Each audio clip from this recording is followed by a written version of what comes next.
Okay, so this drawing behind me, this was made at our college. I won't say I've got it blocked out who exactly made it, but this is typical of when you have an engineer or like a machinist or something make a drawing, and that they're not, making drawings every day. Like they're not super hip to drafting standards, right? In order to be really hip to what all the different, minutia of drafting, you really got to do it every day. It's kind of got to be your job. So, not faulting who made this drawing. It's just not what they do every day. They just, for whatever reason, needed to model this up and put some dimensions on it. So there's really not going to be any dimensions missing. There's just drafting mistakes and some GD&T stuff we'll talk about. So the first thing we'll do here, we'll find our datums. In this case, we're just going to have the one. So datum A is going to be a plane. It's going to be the bottom of this little part. Now we've got a 1.5 inch dimension to the top of the part, which is actually fine as far as ASME goes. This would go to whatever the title block dimension is down here. So say it's plus or minus, 1/1000.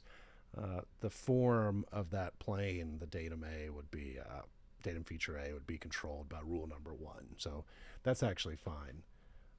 This parallelism up here, this is, fine. It's going to be smaller than the size dimension. So that all checks out, right? There's nothing really wrong there. I'm not sure if this, I don't think it says, this is clearly going to be made to Y14.5-2009. If you wanted to upgrade it to 2018, and I know some of you have probably heard this before, 2018 is real big on basic dimensions and profile. What you typically do in that case is go ahead and make this a basic dimension. You get rid of this parallelism and just make this a profile. And what you could do over here is we could go 2 profiles, right? One would be essentially the same as that plus or minus dimension to A, and the other, and excuse me, let's see, this would need to be a composite profile, right? We're going to go 2/1000 to A, and this is going to be the location, the same thing the plus or minus dimension did. And the lower one down here to A, even though it looks the same, is actually going to just control rotational degrees of freedom. So it essentially does the same thing as having that parallelism feature control frame. And that's made possible because this is a composite profile. So, there's problems with this, and that it makes the drawing look more complicated, but it essentially means the same thing. It shouldn't cost any more to produce the part or check it, right? It's just giving you the information in a different way. Okay, next up, so for all these holes, right, all of these, they should really have a position or a profile to locate them. So what we do there is either this inside diameter hole or this outside diameter hole. One of those would be the secondary datum, right, datum B. You can make an argument that it could be the primary datum. I would probably argue against that because of how short this part is. It's probably okay that the plane is a primary datum. And the use case for this part, it's just a little tool to put on your bench that you can, I don't know, do stuff with. Just a little solid block you can use for various tasks. So it's going to spend most of its time sitting flat on a table. Okay. Okay, so I'm going to pick the larger one. Right? If I really don't know what's going on, if you don't really know which one to pick as far as datum features go, pick the bigger one, right? It's going to be typically give you more surface area to grab onto. It would be easier to deal with. So datum B here, what we'd do, right, is we need to qualify that, right? It needs to be something to datum A. Typically, it's going to be perpendicular you could use some, depending on how many features there are, maybe position or profile or something. In this case, we're just going to make that axis perpendicular to A, and this perpendicularity is going to control that feature of size, right? So basically controlling this axis to datum plane A with a 90-degree, basic implied angle. And from there, right now, we can make this is called out in the note, right? This 1.75 BHC, which stands for bolt hole circle. Right, we really don't need a note for that. We can just put a dimension on it, right? So what we do is just draw a nice little construction circle, diameter 1.75, and make that basic, right? And that would locate all of those holes. And then we could get rid of this note. Now, another minor thing, drawings in ASME everything on drawing should be capitalized, right? When you're making a drawing, just hit caps lock and forget about it. The only exceptions are like millimeters, right? When you do, say you had to put 10 millimeters on a drawing, you don't capitalize that, but it doesn't come up that often. And most CAD softwares will let you like check a box to just make everything caps. Okay, the next thing, here's another bolt hole circle. I won't draw this out, but we do the same thing here. Threaded holes are 1.0 bolt hole circles, so I'm just getting rid of that for now. As far as the holes, there should be an angle. I'm not seeing it on the drawing here. It might be implied. It's possible. So what I'm talking about is the angle between any, two holes here. And that's fine. If it is, if we're going to control the location of all these holes with position, we don't really need, it sort of can just be an implied angle there. Because it's all perfect anyway, you're just basically taking 360 and dividing it by 1, 2, 3, 4, 5, 6, 7, 8, and that would be your number. Now it's better to put it on the drawing, but you could kind of get away without doing that because you're not indicating which angle gets which tolerance. They're all the same. Okay, let me do a little bit of erasing here. So we're going to keep the bolt hole circle.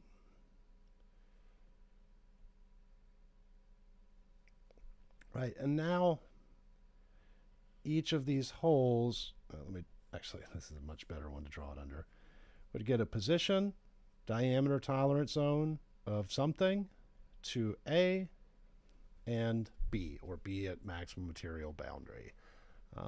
Because they're all different sizes, you probably need to go ahead and put a different feature control frame under each one. That'll bring us down here to this one. This has a little note that says this hole must be bored.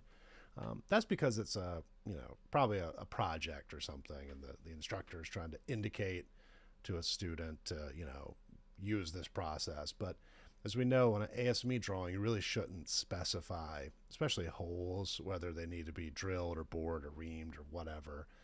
We control that by indicating what the tolerance is, and then the machine shop or whoever can figure out how they're going to make the hole to achieve that numerical value, instead of giving them this qualitative bored. Somebody can bore a hole really bad, right? They can do it awful, and it's worse than a drilled hole. So we want to stick with a plus or minus some number, and then whatever geometric tolerance we're going to apply there. Okay, so we go around, we do position on each of these.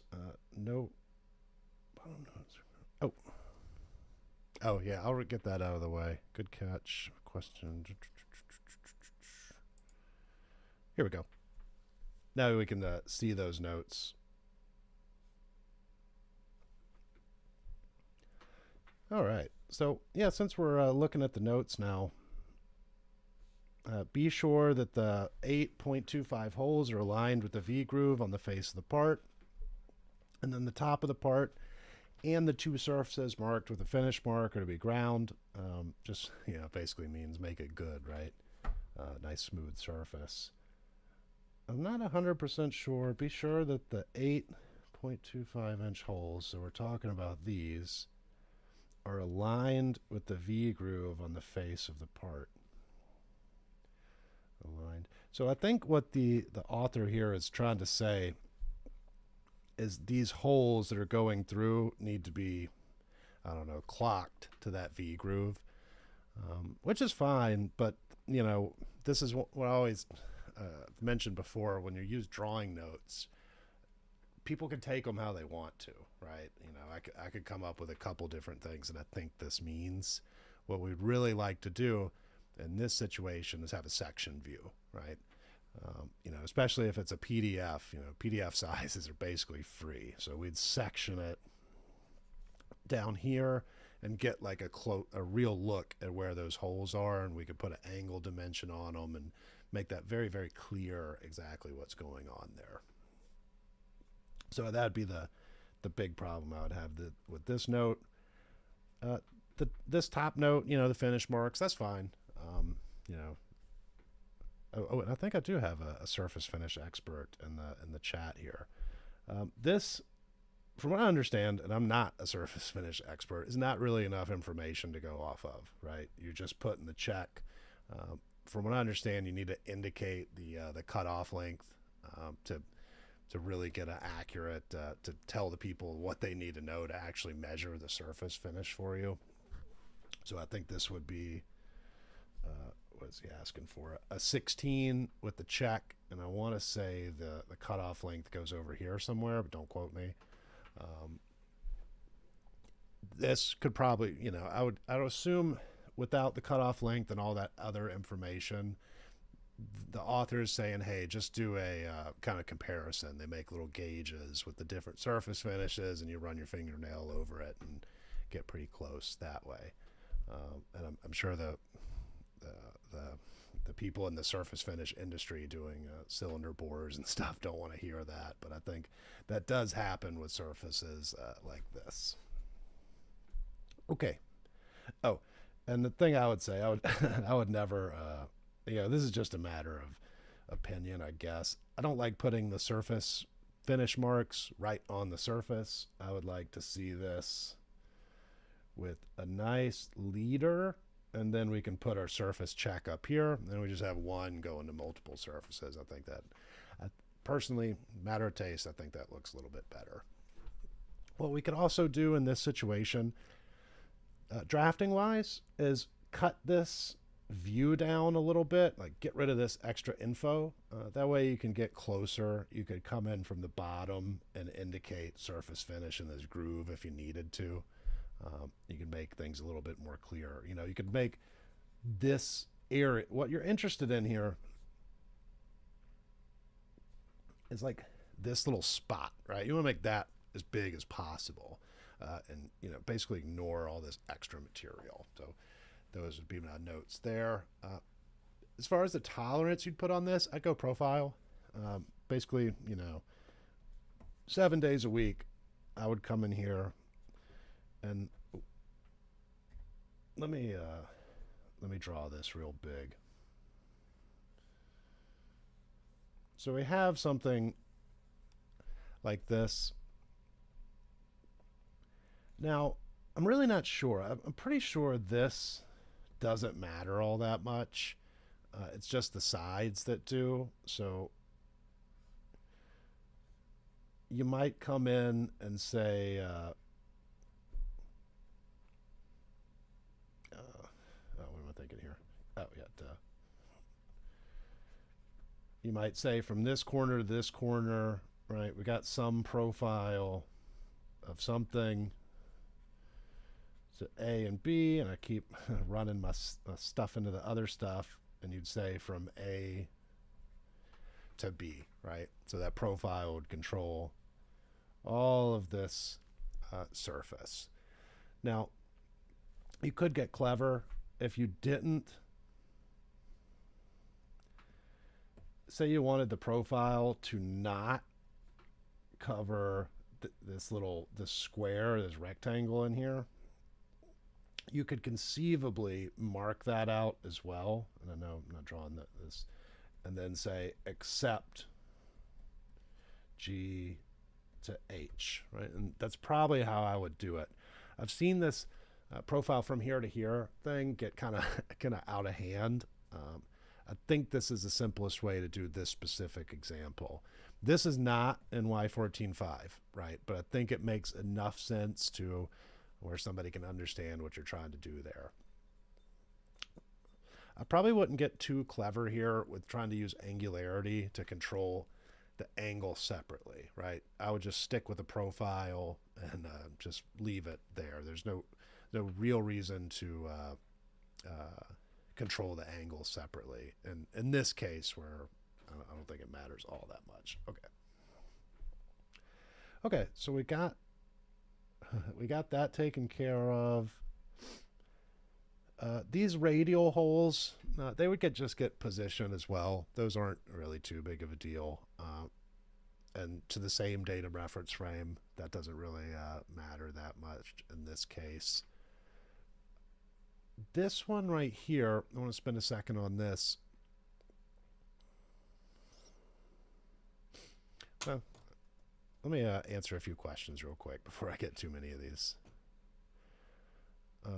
Okay, so yeah, thank you everybody from the beginning for helping me out with that volume. Do you know? Okay, I'm not hip to ISO standards. I mean, I know a little bit. There's definitely people out there that know a lot more than me. Here's what I'll say. Depending on where you're at in the world, what I did to try to get hip to ISO standards is I went to Amazon.uk because I speak English. They're in in Europe.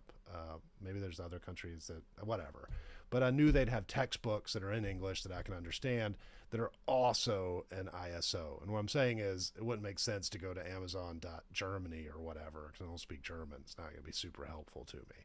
So I got a textbook for ISO. It's not an American book for ISO that's mostly just ASME, and I'm sure some of you have seen those before. So I think this is pretty helpful. I mean, there is no ASME. It's all in metric, and I know anybody listening in Europe would be thrilled to hear that. There's no customary or imperial units in here. That's probably where I would get started with ISO. Get yourself a legit ISO, textbook written to the ISO standards that has no ASME in it at all. Okay, hopefully that answered that one. Question datum targets.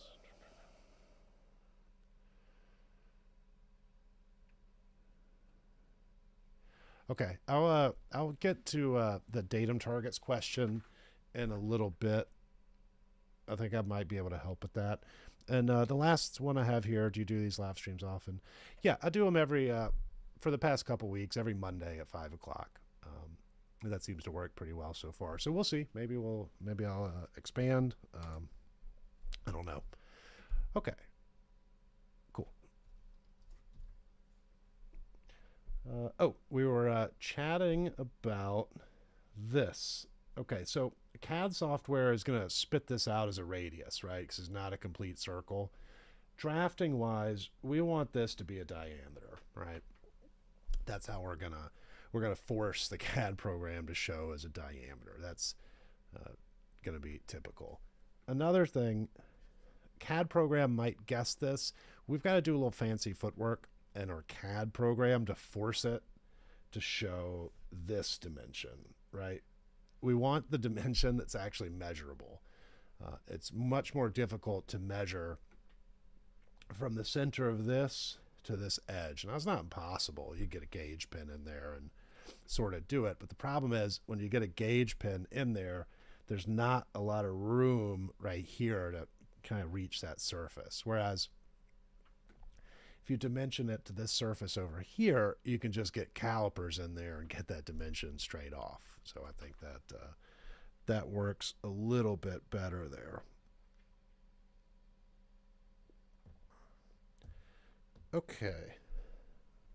Oh, and as far as the dimensioning goes, this would probably be a you could use position or profile. And I know I say that all the time. Position or profile would work fine. I'd probably consider just using profile for the whole thing. And what I'm talking about is this little feature with a key on it. You could control, you know, the diameter with profile and control this width of this key with profile or the position. The problem is there's not much of a center plane here to control, so it's going to be difficult to capture that. Even with a CMM, there's not. So let me draw this. Those of you that are like super hip to CMM will kind of know what I'm talking about. So say we kind of have a feature like this where we're trying to find this. If we tell the CMM, hey, there's a center plane here, it's going to want to come in with a probe, right? Depending on the size of the part, it's a 1/2 inch. The probe is going to be like this big, right? On a part that size. So we're coming in with a probe. We're not going to have a lot of space to get data here. So it can, I don't know, kind of play games. What it ends up doing is it really just wants to get 1 point here, 1 point here, and 1 point here, right? Which isn't the ASME way of doing things. So at that point, in my opinion, you might as well just use profile. That way you're probing all around, getting data points, whatever. I think that's a better way to do it than trying to extract a center plane that ends up being a center point. Okay. Cool. All right. I think we're pretty good with this part. Like I said at the beginning, you know, it's got all the information you need more or less. That's just, you know, not done. You know, there's a lot of rules to drafting, right? Those of you that have, you know, made drawings and whatnot before, it's definitely not like an overnight thing you pick up on, right? It takes, you know, time and practice. Okay. So that's going good. Stream there looks good. All right. So what I want to do now is give a short presentation on datum targets. I know I've gotten a couple of questions about that.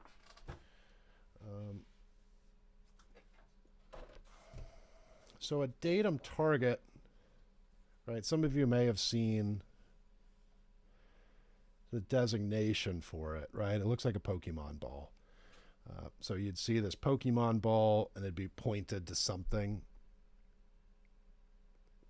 on the drawing. There's basically 3 kinds of datum targets. We've got datum points, lines, and areas. And they're going to be used in conjunction with the, you know, together to form a datum, right? So it's not always that you're going to use 3 points to form a planar datum. You could use 2 points in an area or 2 areas in a point, or you could use 5 points if you want. There's just minimums of, you know, targets that you need to form that datum. Now, let me give a simple example here. Here's just a nice flat surface. Say we want to establish 3 points, right? We can do that. We're literally just going to do X marks the spot on this part. So we mark an X where we want the datum to be simulated at. I'll draw the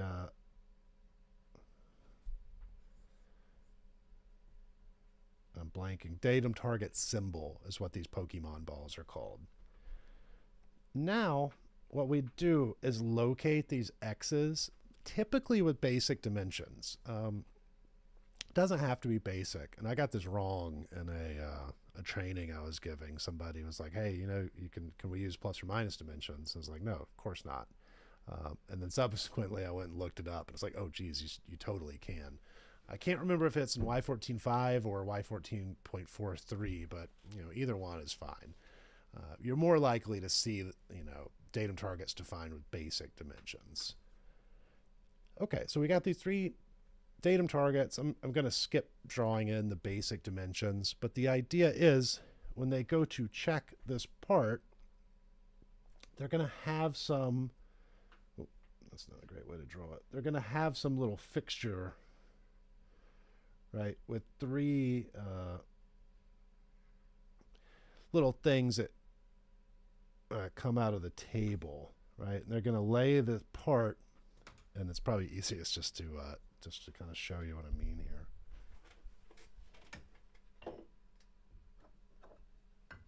Right, so here's a part.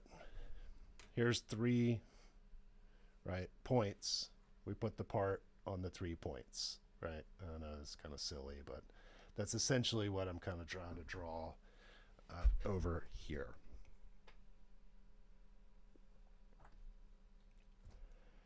Right, so we would,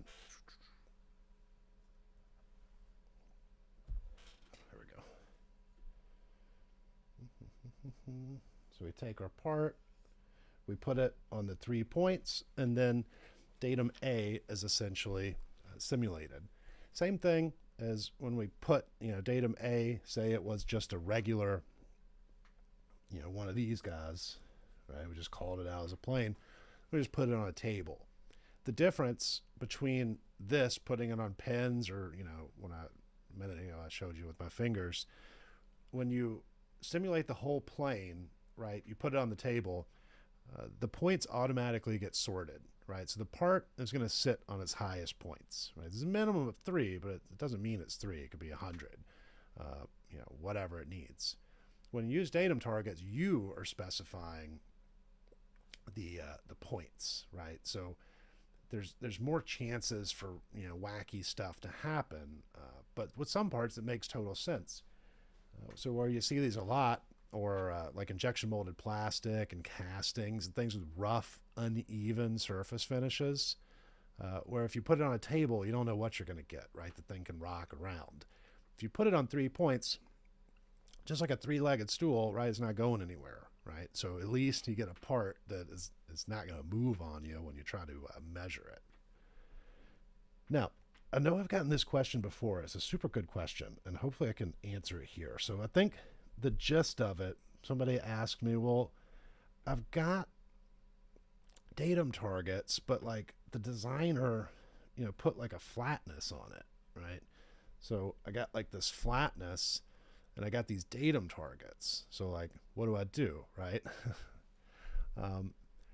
With datum targets, let me put a feature control frame here. Say we've got a like a profile to datum A. So what we're saying is we're going to measure this surface, right, on the right from this bottom surface here. Right, so these are like our datum targets. And the question is like, how does flatness come into play? Well, what's going to happen is we're going to check the flatness, make sure it's good, just like normal flatness, right? Nothing changes there. CMM-wise, this is going to be kind of lame, right? Because you're probably going to need to flip the part over and just scan it or whatever. But when we're checking, when we're using that datum, right, we're going to use that datum A, it is a datum plane, right? There's no difference in what the datum is. And I think that throws people for a loop. So here's another example. I've had people ask me if you have a derived median plane, right? When you're checking that feature, it's a derived median plane, right? But when you're using it as a datum, it's a center plane, right? It changes depending on how you're using it, which I know is probably driving people nuts, but that is kind of how it works, right? They're 2 different things, the feature and then how it gets used later on, okay? So you verify this flatness, and then you put it on these pins, and you treat it as a regular datum plane, basically. Here's the other thing. When you're using the CMM, you know, I'm sure everybody has their own SOPs or whatever with this, but you basically just measure these pins, right? Measure the 3 points and strike a plane, and that's your datum A, right? You really don't even have to touch the actual part. And let me show something real quick. For those that aren't really sure, like, what I'm talking about with this CMM stuff, here's an example. Well, I hope this works. Come on. Sweet. So this is a company called Renishaw, right? You know, they don't pay me or anything, but they make good stuff. So what they sell these little kits, and you can put them together like Legos, basically, and hold parts up in the air. So this is a super common way like datum targets are done. What it allows you to do is, say, this little what do you call it, connecting rod here, right? You set up this Lego set of datum targets once, and you know, basically key in your CMM to that, and then you just put a connecting rod in there and measure it, right? And then you take it out and put another one in and measure it. You're kind of you're not aligning necessarily the program to the part. You're aligning it to those datum targets, which is the datum reference frame, which is pretty sweet, right? That's like how GD&T is supposed to work. So this is really, really common. You know, you can build this stuff from scratch, and people do that too, right? You know, depending on what you're doing. But for littler parts that fit on a CMM table, oh wow, there's that's a part to a transmission. That's I forgot what they're called. Fluid something? Valve body. Yeah, valve body. Pretty sweet. Okay. All right. So enough of that. So yeah, that's where that. Oh great. Oh, let me just kill that window. Okay. Cool. All right. Let me back up. Look at questions real quick.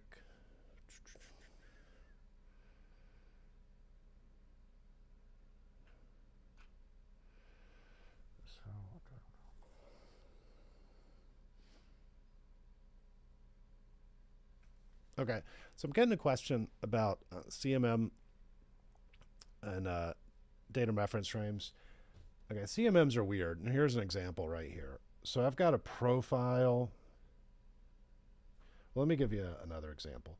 Say if instead of putting flatness here, I put profile, right? Some CMM programs hate this, right? They want profile to be fully constrained to a datum reference frame, right? So what can happen is they'll want you to say, hey, I don't even want to write this because it might get like screenshotted.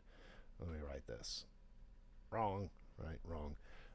They might want you to put a datum on there, even though it doesn't make sense to us who understand ASME. So sometimes you have to do it, right? There's no way around it.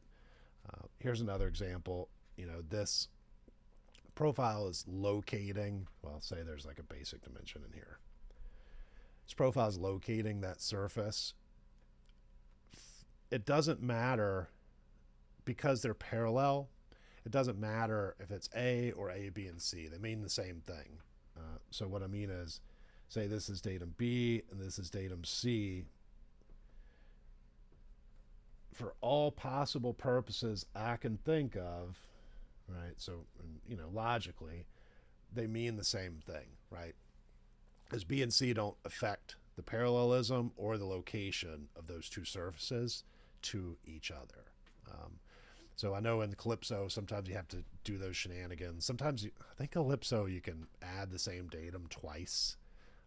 So that's, I know it's irritating, but that's just something you gotta kind of do sometimes. Okay. So these are datum target points. You'll often see in this kind of situation, right, if we're going to set it up to that Renishaw Lego set that I just showed, one thing you can do is specify, let's see, let's do this side. Am I looking at this right?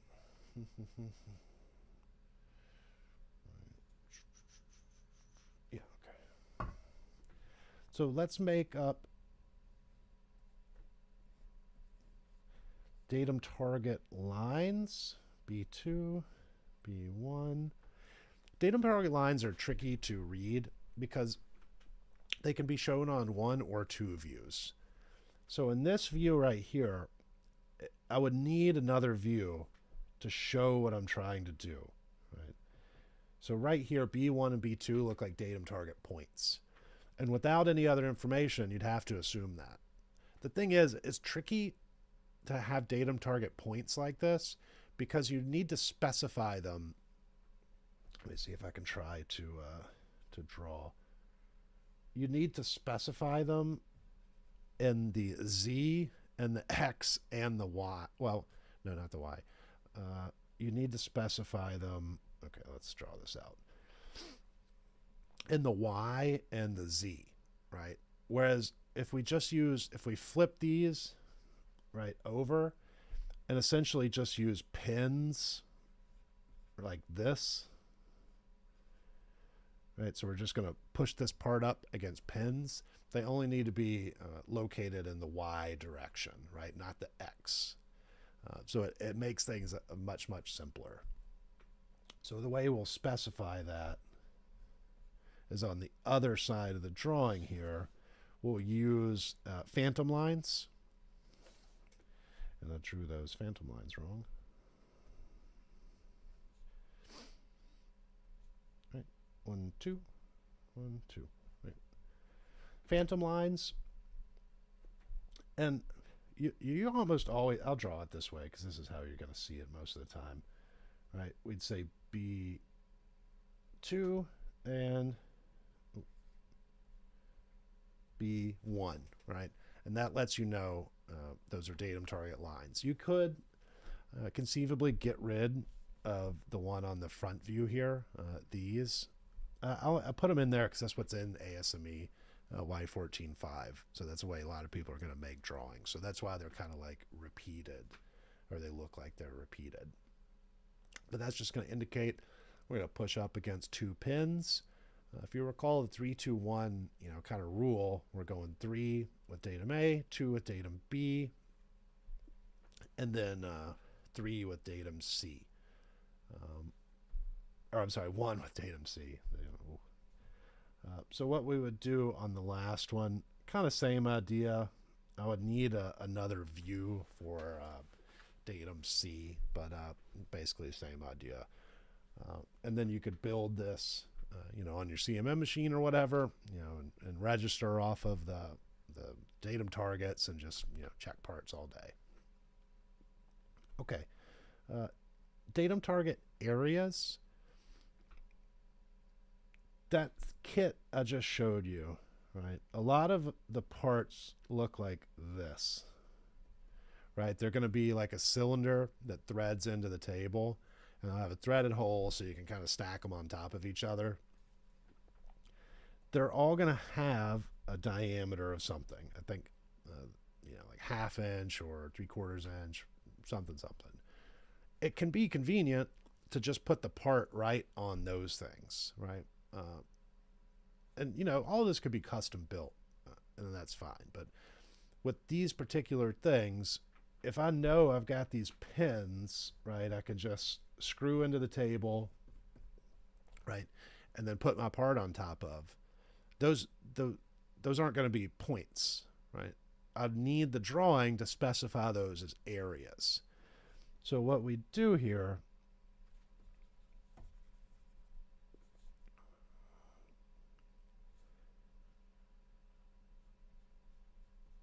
we could specify an area a couple different ways. I could literally just draw this out, right? I could say A1 and put a diameter on this, basic diameter, and locate it. And that would be a okay way to do a datum target area. You're more likely to see that on weird shapes. So you have a datum target area that needed to be like an octagon or something. You'd want to draw that out and put crosshatch in it and dimension it. If it's a circle, right, what you're often going to see, and this can make things maybe more confusing than they need to be, you'll see an X, but up here, it'll have a diameter, right? And this can be used for diameters, squares, and rectangles. I almost prefer putting it on the drawing and dimensioning it. That way it's more clear, right? In this setup, you've got the X, which tells somebody datum target point. They got to come up here and look and make sure, you know, it's a datum target area. But that's essentially how that works. A datum target area can really be anything. And it delves into a territory of partial datum features. So if you have a part that's like really long or something, you can specify just a portion of it to be the datum feature. So this can work for cylindrical features as well. If you know that the chuck or whatever can only grab a little bit of it, you can specify that as the datum feature. So, you know, the shop isn't, you know, stressing out trying to, you know, grab a big long feature when they only need a little bit of it.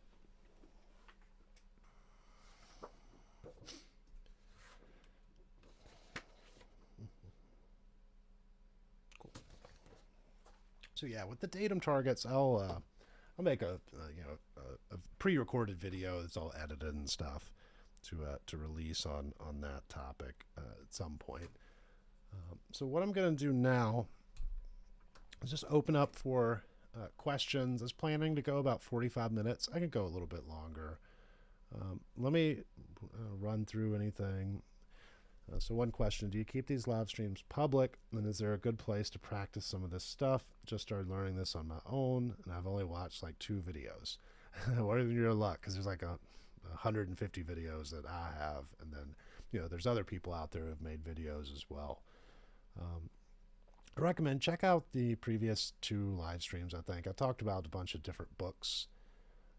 I'd recommend a book where you have the answers in it. That way you can check yourself. If you're, you know, like not in a college course or anything, you probably want the solutions there because you won't have an instructor to help you out with that. But yeah, watch the videos. You know, go through. Do I have it with me? Yeah, the Meadows book. Yeah, you just check the last video. James Meadows makes a great like study guide for 2009 with a lot of questions and all the solutions. Essentially half of the book is solutions. So that's how I would go about it. If you can, make drawings. If you don't have access to CAD, just get Onshape. It's pretty good. It's browser based, it's free, and just practice making drawings. And yeah, that'd be my recommendation. Okay. All right. So yeah. So hi to everybody. I didn't get to. I've been mostly just combing the chat for questions. But thanks so much, everybody, for joining through LinkedIn or YouTube. This is the first time I've done both. We'll see how it works. If it's worth it. If I should just do YouTube or not. It seems to be pretty seamless.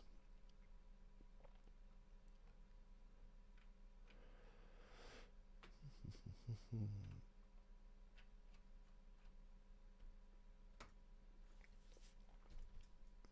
me see. Tell me how many people are here. 16. Okay. Cool.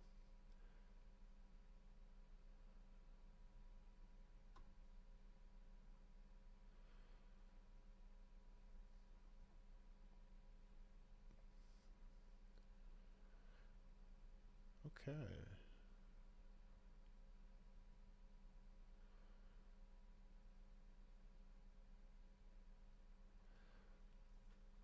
Okay. Yeah, I'm not seeing any questions here.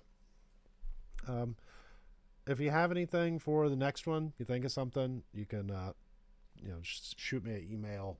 Some things I'll be able to answer. You know, some things I won't. A sketch helps. And I know if you're working for a company, you can't send me your company drawings, and please don't if it's covered by NDA or whatever. But a hand drawn sketch is a good way to kind of elucidate what issues you're having. It's something I might be able to talk about, especially if you're okay with me talking about it in public on stream. That'd be super helpful, and maybe we can help some other people with the issues they have going on as well. All right. Huh. Yeah, that's. Let me double check.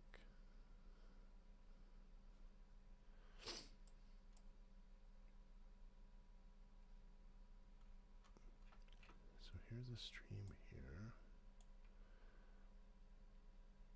Huh. Okay, guys. Well, I got 550. I haven't seen a question in a little bit, so I'm going to log off. I know there's like a 30-second delay, so if you punch one in just now, I won't be getting it. But I'm going to log off. Just reach out if you have anything you'd like to see talked about in the next live stream. I'll try to do this again, same time next week. And I will see you then. Thanks for joining.